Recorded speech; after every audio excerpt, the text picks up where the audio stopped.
Welcome back. We've already learned the basic string slice syntax, substart, colon, end. In this lecture, we're going to unlock the final, powerful component of the slicing operator, the step argument.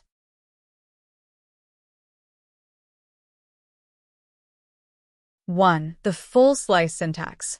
The full syntax for slicing includes a third value, separated by another colon, called step. String names substart, colon, end, colon step.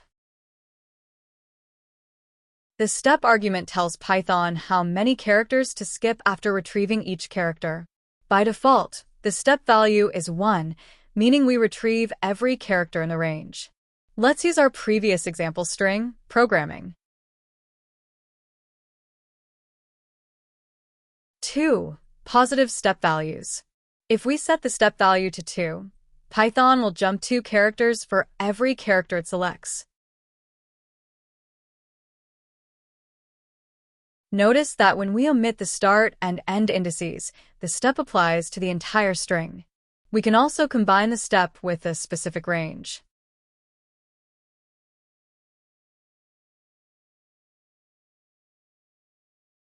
Three, negative step values. The most common and useful application of the step argument is setting it to -1.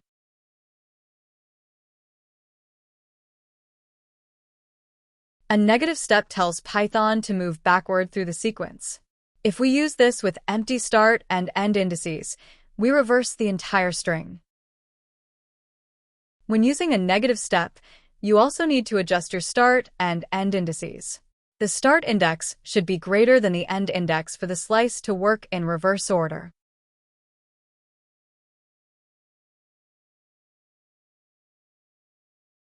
To summarize, the third argument in slicing, step, controls how many characters to skip.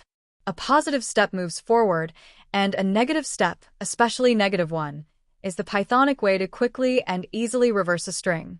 That completes our indexing and slicing strings.